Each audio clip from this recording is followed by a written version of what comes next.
Hello everyone. तो आपका unit 2 में हम आज फर्स्ट टॉपिक की बात कर रहे हैं फीडबैक एम्पलीफायर की। तो आप अभी तक एम्पलीफायर पढ़ चुके हैं, यानी जितना भी एम्पलीफायर पढ़े हैं जिसमें सिर्फ पढ़े होंगे इनपुट और आउटपुट। इनपुट दो, आउटपुट मिलेगा, इसके अलावा कुछ नहीं। कितना आउटपुट मिला इनपुट का दिया हुआ वो हमको नहीं पता चल पाता है। ठीक है, तो जब इसको पता करना है तो एक सर्किट लगाना पड़ेगा। बोला जाए तो एनालॉग के केस में अगर बात करें कि जैसे कोई टीचर है आपको पढ़ा रहा है, वो अपना 100% एफिशिएंसी आपको दे रहा है। ठीक है, तो अपना इनपुट दे रहा है, आउटपुट आप लोग कलेक्ट कर रहे हैं। आप लोग कितना कलेक्ट कर रहे हैं वो तो हमको नहीं पता चल पा रहा। ये पता कब चलेगा? चाहे तो आपसे क्वेश्चन पूछेंगे, उसको आप जैसे हम बताए हैं ठीक उसी तरह से पूरा का पूरा बता देते हैं, तो हम कहेंगे कि नहीं, ये फीडबैक जो उधर से आ रहा है मैक्सिमम फीडबैक आ रहा है। मतलब 100 तो कभी नहीं आएगा, 90 हो सकता है, 95% हो सकता है, इससे कम हो सकता है, 50% हो सकता है। तो मेरे लिए क्या हो, हम 100% इनपुट दिए, आउटपुट कितना मिला तो 10%, बाकी कहाँ गया नहीं पता चला। तो इस केस में हम लोग बोलते हैं फीडबैक। तो वही फीडबैक को आज हमको समझना है कि जितना भी आप पढ़े हैं, जैसे ये पढ़े होंगे आप लोग, ये मान लीजिए कि आपका एम्पलीफायर है, यहां से आप इनपुट दिए जिसको आप Vs, और यहाँ आपका आउटपुट मिलेगा, इसको हम लोग V0 बोलते हैं। ठीक है, तो यहाँ आप इनपुट दिए, यहाँ हमको आउटपुट मिला। ठीक है, तो अगर इनपुट आप ऐसा साइनोसॉइडल दिए तो हो सकता है एम्पलीफायर है, तो ये कुछ इस तरह से। तो ये आप पूरा पढ़ चुके हैं ऐसा। आज जो हम लोग बात करने वाले हैं एक फीडबैक एम्पलीफायर का। तो इसमें फीडबैक एम्पलीफायर है, तो पहले फीडबैक कहते किसको है? तो फीडबैक हम कहते वो है कि आउटपुट का ध्यान से समझिएगा, आउटपुट का कुछ पार्ट, यानी आउटपुट का कुछ पार्ट अगर वो इनपुट में जाता है, यानी इनपुट में भेज दिया जाता है। जैसे हम एक टीचर हैं, आपको हम क्या दिए, इनपुट दिए, आप आउटपुट कलेक्ट किए, वही आउटपुट में से कुछ पार्ट आपको वो मेरे पास आ गया। जैसे आपको कोई एक टॉपिक बताएं, टॉपिक का कुछ हो सकता है आपका पॉइंट हुआ जो आपको ना समझ में आया, वो फिर से मेरे पास आ गया, तो वो मेरे लिए फीडबैक हुआ कि इस पॉइंट वो नहीं समझ पाया। यानी सर्किट के केस में क्या कर सकते हैं कि आउटपुट इनपुट हम दिए, आउटपुट मिला, तो हो सकता है किसी कारणवश आउटपुट कम मिला, तो हम जान सकते हैं ना कि आखिर वो आउटपुट कम का हुआ, सर्किट प्रॉब्लम हो गया, या फिर इंटरनल कुछ ऐसा सर्किट में प्रॉब्लम हुआ जिसकी वजह से पूरा का पूरा आउटपुट हमको नहीं मिल पाया। तो ये सब समझने के लिए ये आपका फिजिकल क्वांटिटी यानी फिजिकल कुछ चैनल चाहिए जिसके थ्रू आउटपुट इनपुट में आए, जिसको हम लोग बोलते हैं फीडबैक फैक्टर या फीडबैक नेटवर्क हम बोलते हैं। क्या बोलते हैं? Feedback network. ये फीडबैक नेटवर्क जो है आउटपुट से कनेक्टेड रहता है और ये इनपुट में जाता है। तो ये ऐसे नहीं है, यहाँ पे आपका समर एक लगा हुआ रहता है। क्या लगा हुआ रहता है? एक समर लगा हुआ रहता है, ये समर लगा हुआ रहता है, जिसको हम लोग बोलते हैं ऐसे, ये पॉजिटिव, अगर पॉजिटिव नेगेटिव ऐसा ही कुछ रहता है। तो आप बताइए, यहाँ से कुछ इनपुट दिए, आउटपुट मिला, आउटपुट का कुछ पार्ट फीडबैक नेटवर्क से आते हुए फिर से इनपुट में मिल गया। तो यहाँ समझेगा, अगर ये ओपन लूप गेन, जैसे ओपन लूप गेन एक क्लोज लूप गेन आपको समझना होगा। ओपन लूप गेन किसको कहेंगे? तो जहाँ पे इनपुट और आउटपुट की बात होगा, ये ओपन लूप गेन हो गया। अगर यहाँ से आपको हम पूछे कि इसका गेन कितना होता है ओपन लूप गेन का, आप लोग बताइए, तो ए बराबर होता V0 बाई Vin यानी Vs। ये होता ना गेन, आउटपुट बट्टा इनपुट। कब? ये जब ओपन लूप, जब फीडबैक नहीं था, तो फीडबैक नहीं था, फीडबैक लगा दिए, तब इसका गेन क्या होगा? अभी आपका इसका गेन V0 बाई Vs होगा, यानी इसका गेन आउटपुट बटा इनपुट आपको निकालना पड़ेगा। जब फीडबैक लग गया तब कुछ इसमें चेंजिंग आएगा, इस चीज को आपको आज समझना है। तो यहाँ पे समझिएगा आप ध्यान से, इसको हम लोग एक नया टर्म जब लगा दिए नेटवर्क, तो कुछ ना कुछ इफेक्ट आपको गेन में आएगा। देखिए क्या आएगा। अब बताइए, यहाँ से इनपुट मिला, आउटपुट का कुछ पार्ट इनपुट में आया, यानी ये आउटपुट इस फीडबैक नेटवर्क के लिए क्या हो जाएगा? इनपुट हो जाएगा। अगर इसको हम बात करें कि इस नेटवर्क को इनपुट से आप कनेक्ट कीजिए, ठीक है। तो अगर ये आप कनेक्ट करते हैं तो इसको आप क्या लिख सकते हैं, अगर यहां से आपको बताया है कि इस इनपुट है तो इसको अगर हम ये फीडबैक नेटवर्क को बीटा से डिनोट किया जाता है, ध्यान रहे। अब ये इनपुट है तो इसको हम लोग VF से अगर डिनोट किया जाए, यहाँ पे क्या है मेरा आउटपुट है, क्या है आउटपुट है। तो अब हमको जो न्यू गेन निकालना है, अगर ए VF अगर न्यू गेन होगा, इसका न्यू गेन क्या होगा, ए VF होगा। तो ए VF का हमको क्या निकालना है, वैल्यू निकालना है। तो ए VF का अगर आप वैल्यू निकालिएगा तो इस केस में आपको समझना पड़ेगा फीडबैक नेटवर्क का इनपुट और आउटपुट। अगर फीडबैक नेटवर्क का आपको बोला जाए कि ये इसके लिए क्या होगा, यही इनपुट हो जाएगा V0T और इसका आउटपुट क्या हो जाएगा, VF हो जाएगा, यानी वोल्टेज ऑफ मतलब फीडबैक नेटवर्क का। तब यहाँ पे इसका अगर आपको सिर्फ पूछा जाए कि इसका गेन क्या होगा, तो अगर पूछा जाए तो ये बीटा बराबर क्या हो जाएगा, ये VF बाई V0 हो जाएगा, VF बाई V0 हो जाएगा। यहाँ ये बराबर आपसे ये और ये हो जाएगा। आप बताइए कि यहाँ एक इनपुट, यहाँ से इनपुट हम प्रोवाइड किए, यहाँ पे आउटपुट है। अब यहाँ से जब जा रहा है, कब जा रहा है, इस केस को समझिएगा। जब यहाँ से कोई इनपुट हम नहीं देंगे, दैट मीन्स VS अगर 0 रखेंगे, ध्यान से समझिएगा, अगर इसको हम लोग 0 रखेंगे तो क्या फीडबैक कुछ मिलेगा, तो नहीं। क्यों नहीं मिलेगा, कि जब इनपुट 0 तो मेरा आउटपुट 0, इनपुट 0 तो आउटपुट 0, आउटपुट 0 हो जाएगा। आउटपुट 0 होगा तो आउटपुट 0 तो 0 फीडबैक मिलेगा। तो 0 जब फीडबैक मिलेगा V0 तो ये भी 0, तो ये भी 0, यहाँ पे क्या होगा, 0 होगा। जैसे ही यहाँ से कुछ हम अप्लाई करेंगे, जैसे ही कुछ अप्लाई करेंगे यहाँ पे, तो यहाँ जाएगा, यहाँ से आउटपुट मिलेगा, उस आउटपुट में से कुछ इधर आएगा। तो सबसे पहले यहाँ पे आप VS, अगर यहाँ पे आप बात किया जाए कि इसको हम लोग VD मान लेते हैं, डिफरेंशियल वोल्टेज, क्योंकि ये इसका वोल्टेज या डिफरेंशियल वोल्टेज होगा। ध्यान से, यहाँ का वोल्टेज कब होगा, जब यहाँ से वोल्टेज हम VS अप्लाई किए, यहाँ का वोल्टेज अभी क्या है, 0 है। यहाँ का वोल्टेज क्या है, अप्लाई किया, यहाँ का वोल्टेज अभी 0 है। जब ये वोल्टेज यहाँ पे जाएगा तो ये एम्पलीफाई करेगा, कुछ आउटपुट मिलेगा, वो आउटपुट क्या होगा, V0। अब यही आउटपुट मेरा क्या, किसके लिए, फीडबैक के लिए नेटवर्क बनेगा, यही फीडबैक नेटवर्क के लिए मेरा इनपुट बनेगा, और ये क्या मिलेगा, आउटपुट मिलेगा। तो इस केस में आप जो आउटपुट मेरा क्या होगा, आप जब VD का वैल्यू क्या होगा, VS प्लस VF होगा ऐसा। तो ये यहाँ पे VS जो होगा प्लस माइनस VF होगा, ठीक है। तो हम लोग चलिए गेन को प्रोवाइड करते हैं कि इसका गेन क्या निकल, तो ये VF बराबर हमको गेन निकालना है, ठीक है। तो ये आपको पूरी तरह से कॉन्सेप्ट समझ में आएगा फीडबैक एम्पलीफायर क्या है। तो फीडबैक एम्पलीफायर जो है एक प्रकार का अगर बोला जाए तो ये प्रोसेस क्या फ्रैक्शन वैल्यू है।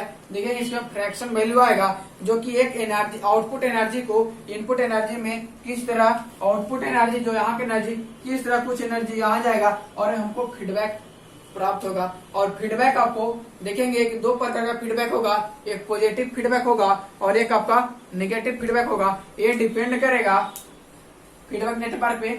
यहाँ पे अगर पॉजिटिव तो ये समर चाहे तो एक और पॉजिटिव वोल्टेज देगा, एक और नेगेटिव वोल्टेज देगा। तो इस चीज को हम लोग देखेंगे, इसी पे डिफाइंड होगा पॉजिटिव फीडबैक और नेगेटिव फीडबैक, ठीक है। तो हम लोग इस चीज को हम लोग फाइंड करते हैं। तो पॉजिटिव फीडबैक और नेगेटिव फीडबैक हमको देखना है कि कैसे उस पर एज ए डेरिवेशन से हम लोग पता करेंगे पॉजिटिव फीडबैक और नेगेटिव फीडबैक का। तो आपको open loop gain, close loop gain clear होगा। ओपन लूप गेन जो होगा V आउट बाई V इन होगा। क्लोज लूप गेन, ये पूरा क्लोज लूप गेन है, इसका ABF है, ठीक है। ये 2 है पॉइंट, आपको पहले पॉइंट हम लिख देते हैं। ये एक अगर आप बात किया जाएगा कि एक अगर AB इसको मान लेते हैं कि AB है, वोल्टेज गेन क्या है, V0 बाई V इन है। किस केस के लिए, जब ये ओपन लूप गेन होगा, क्या होगा, ओपन लूप गेन होगा, ओपन लूप गेन, ठीक है। ABF क्या होगा, ये क्लोज लूप गेन होगा, क्या होगा, close loop gain, close loop gain. आप देख रहे हैं क्लोज लूप गेन मतलब ये गेन है ये। चलिए तो अब हमको नेक्स्ट वैल्यू को फाइंड आउट करना है कि ABF बराबर क्या होगा, ABF बराबर क्या होगा। तो आपको पूछे कि यहाँ पे जब ऐसा अप्लाई हो रहा है, डेरिवेशन ध्यान से समझेगा कि V0 बराबर, अगर V0 बराबर आपसे पूछे तो क्या होगा, ठीक है। अगर V0 बराबर पूछे कि आपसे क्या होगा तो यहाँ पे ए बी बराबर क्या होता है, वी नोट बाई वी इन होता है। ए बी बराबर क्या होता है, वी नोट बाई वी इन। अब जो हमको निकालना है आउटपुट, अगर गेन क्लोज लूप का निकालना है, इस क्लोज लूप का, तो इसके लिए क्या होगा, इनपुट क्या हो जाएगा, वी एस प्लस क्या हो जाएगा, वी एफ हो जाएगा। अगर बहुत जगह आप देखिएगा वी एस न लेकर के वी इन रहेगा, ठीक है, वी एस न रह करके आपका नोट्स में दिया गया है वी इन रहेगा, क्या रहेगा आपका, वी इन रहेगा। अब वी इन रहेगा तो यहाँ भी आप चेंज कर लीजिए, कि नोट्स में आपको हो सके कि आपको दिक्कत हो जाए। तो वी इन भी आपका इनपुट वोल्टेज है और वी एस भी क्या था, इनपुट वोल्टेज था। अब एम्पलीफायर का गेन क्या होगा, ये वी नोट बाई वी इन, ताकि एम्पलीफायर का आप जो इनपुट बन रहा है ये पूरा बन रहा है। तो आप देखिए, आप जो यहाँ पे ये केस जब फीडबैक नेटवर्क कहते हैं, बी ए बराबर जब इसको निकालेंगे तब क्या होगा, तो देखिए ये बी ए बराबर अगर ऐसा कुछ निकाले तो इसका वैल्यू जो अब निकाल करके आएगा वो कितना निकलेगा। तो अभी हम मान के चल रहे हैं कि यहाँ पे आउटपुट है, तो इस गेन के लिए, एम्पलीफायर के लिए, तो वी नोट बराबर क्या हो जाएगा, वी नोट बराबर हो जाएगा आपको A into V in plus minus V in हो जाएगा आपका प्लस माइनस वी एफ हो जाएगा। ये पॉइंट आपका क्लियर है। अगर इसी को अलग केस में लिखे, ये बराबर हो जाएगा V note upon V in plus minus आपको हो जाएगा वी एफ। ऐसा क्यों, क्योंकि ये एम्पलीफायर है, एम्पलीफायर का इनपुट आपका B N plus B F है और आउटपुट ये है, यही तो गेन निकालता है। अब यही हमको वैल्यू निकालना। अब बताइए यहाँ को V note as it is रहने देंगे, ए है, ठीक है। अगर यहाँ से आपको सिंपली इसमें आप ये कर दीजिए, मल्टीप्लाई कीजिए, ए बी इन हो जाएगा प्लस का माइनस ए बी एफ हो जाएगा, होगा ए बी एफ। अब बताइए बी एफ का वैल्यू आपका निकालना है, यहाँ से सिंपली क्या करना है आपका, यहाँ से बी एफ, तो वी एफ क्या है, देखिए यहाँ पे वी एफ बराबर क्या है, बीटा इंटू वी नोट इसका वैल्यू है। यहाँ से अगर वी एफ निकालेंगे तो क्या होगा, बीटा इंटू वी नोट होगा, बीटा इंटू वी नोट। तो यहाँ पे हम पुटअप कर देंगे वही वी नोट बराबर A V in plus minus, एक को ऐसे ही रहने देंगे, यहाँ पे लिख देंगे बीटा इंटू वी नोट। अब वी नोट को ऐसे ही रहने देंगे, ये हो जाएगा A V in plus minus A beta into क्या हो जाएगा, ए वी नोट हो जाएगा, होगा ऐसा। यहाँ से आप ए वी नोट, अब हम लोग क्या करेंगे, वी नोट और वी नोट को एक तरफ कर लेंगे, ठीक है। तो यहाँ से हम लोग ऐसे लिख सकते हैं, ए बी इन लिख सकते हैं, वी नोट को इधर लाएंगे, नेगेटिव में आएगा, तो यहाँ पे क्या कर लेंगे, नेगेटिव में आएगा तो माइनस प्लस ये इन्वर्ट हो जाएगा। अब हो जाएगा ए बीटा इंटू हो जाएगा यहाँ पे क्या, यहाँ पे देखिए यहाँ पे सिंपली आपका ए बीटा इंटू वी नोट होता। अब यहाँ पे बीटा इंटू वी नोट हो जाएगा। यहाँ पे आप ध्यान से देखिएगा, ए बीटा वी नोट सिर्फ हो जाएगा, यहाँ प्लस का कोई साइन नहीं है इसलिए अलग नहीं होगा, ठीक है। तो ये हो जाएगा, तो ए यहाँ पे क्या हो जाएगा, ए इंटू हो जाएगा वी इन। अब बताइए वी नोट यहाँ से क्या ले, कॉमन ले सकते हैं, तो 1 माइनस प्लस क्या हो जाएगा, बीटा इंटू ए, यहाँ पे क्या हो जाएगा, A into beta V naught common हो जाएगा, ठीक है। तो आप बताइए कि गेन जो होता है आउटपुट बटा इनपुट होता है, तो ये हम लोग वी इन है, ये भी यहाँ वी नोट है, ये वी इन है, ये आउटपुट वोल्टेज, ये इनपुट वोल्टेज एक तरफ कर देंगे तो मेरा गेन मिल जाएगा। तो हम लोग इसको वी नोट अपॉन वी इन करेंगे तो क्या आएगा, तो वी नोट अपॉन वी इन करेंगे तो ए अपॉन 1 माइनस प्लस ए इंटू क्या होगा, बीटा आएगा, क्या आएगा, ये वी नोट अपॉन वी इन क्या कहलाएगा, ए बी एफ जो मेरा फीडबैक वोल्टेज है, यहाँ पे गेन है, और ए बी एफ बराबर क्या हो जाएगा, 1 माइनस प्लस ए इंटू बीटा। ये आपका डेरिवेशन निकल करके आया। तो इस डेरिवेशन को आप इम्पोर्टेंट मान लीजिए, क्योंकि यही डेरिवेशन से आपको पॉजिटिव फीडबैक और नेगेटिव फीडबैक बताने वाले हैं, ठीक है। तो ये फीडबैक यहाँ पे आपका यही आपका नेगेटिव फीडबैक और पॉजिटिव फीडबैक।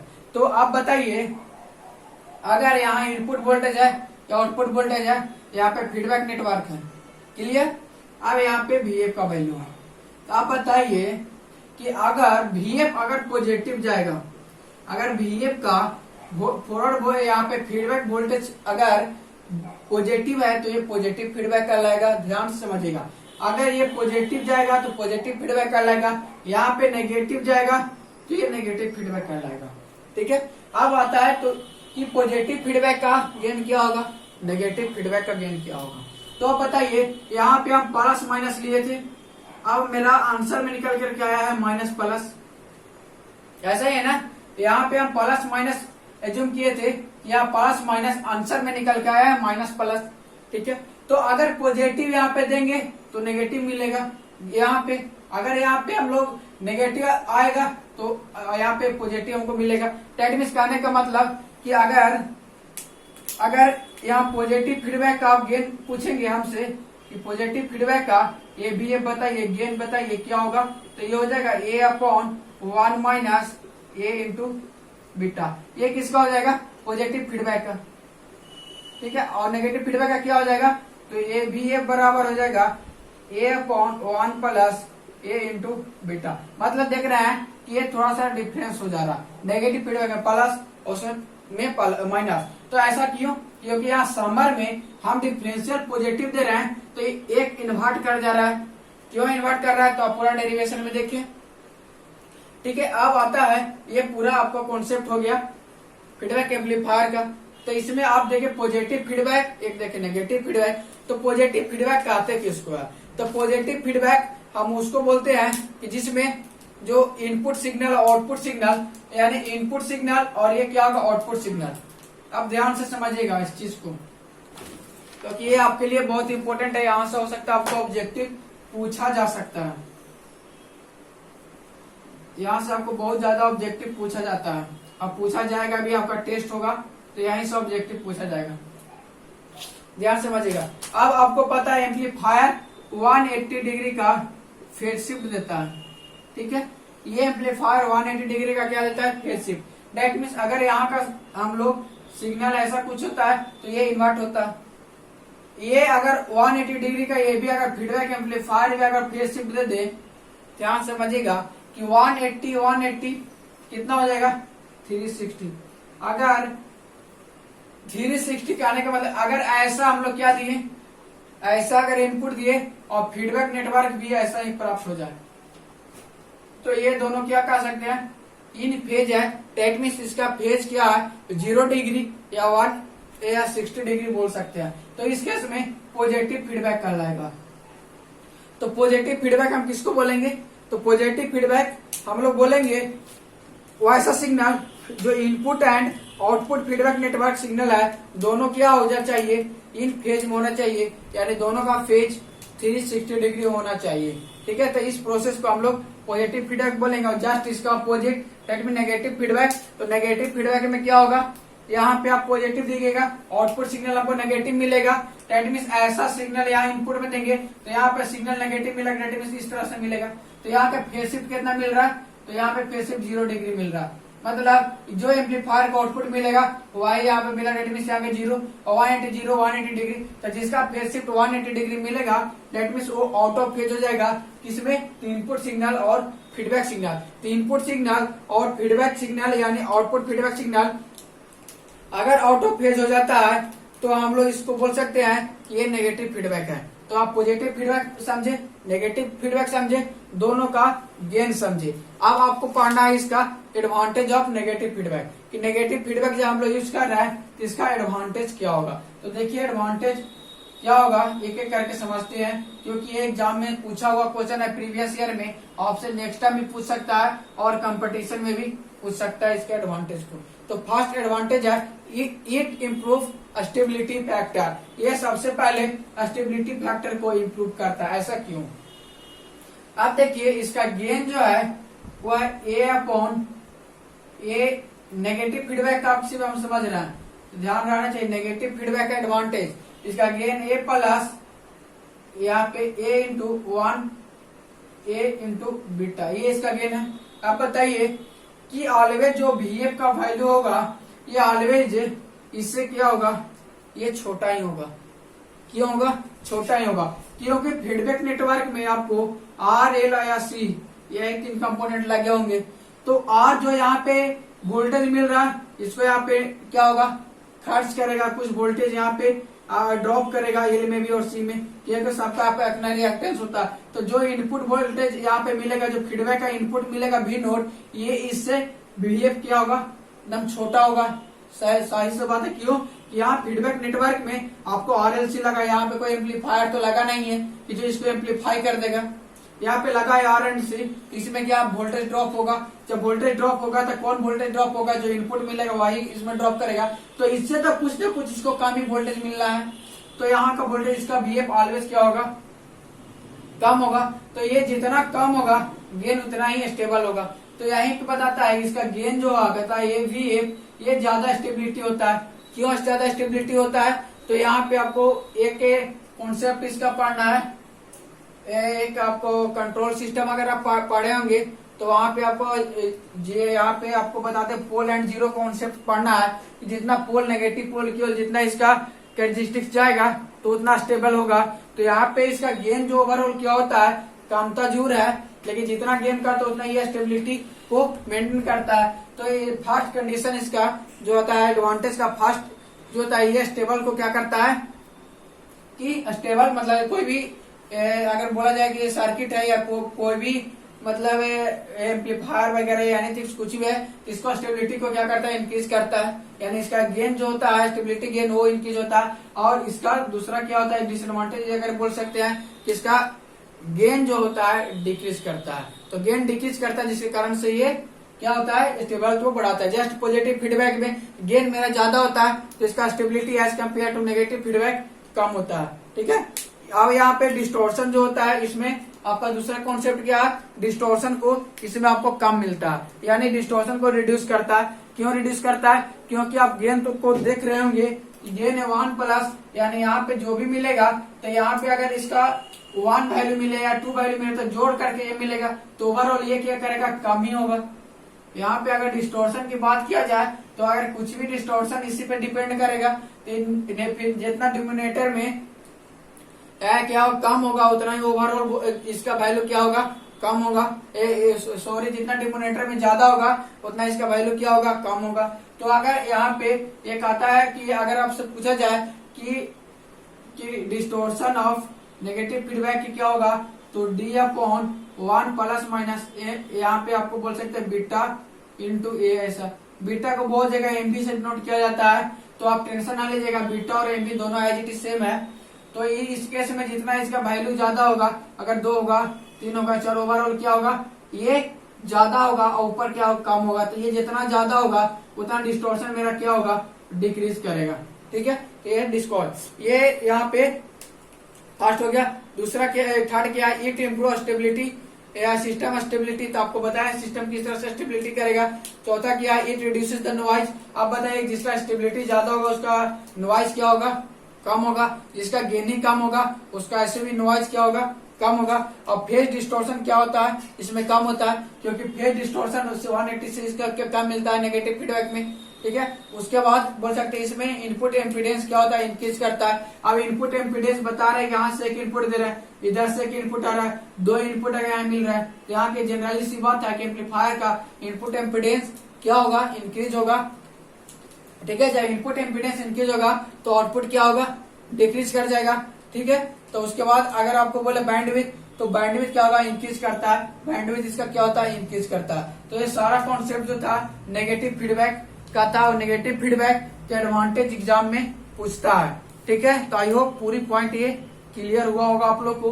तो नेक्स्ट आपका जो पढ़ना है सैम्पलिंग मिक्सिंग, जो कि आपको feedback types of negative feedback के पढ़ना है, यानी कि फीडबैक टोपोलॉजी इसको हम लोग बोल सकते हैं। तो उसको समझने के लिए आपको ये समझना जरूरी है सैम्पलिंग क्या है, मिक्सिंग क्या है, किस तरह से हम लोग सैम्पलिंग मिक्सिंग करेंगे। उसके बाद इसका वोल्टेज एम्पलीफायर आपको बताया जाएगा, करेंट एम्पलीफायर, ट्रांसकंडक्टेंस एम्पलीफायर। इसी चीज को हम लोग यूज करके हम लोग नेगेटिव फीडबैक का टाइप जो होता है current series feedback, current shunt feedback, voltage series feedback और वोल्टेज शंट फीडबैक। तो ये पढ़ने के बाद मेरा पूरा का पूरा फीडबैक एम्पलीफायर खत्म हो जाएगा। उसके बाद सिर्फ हम लोग का ऑसिलेटर बच जाएगा।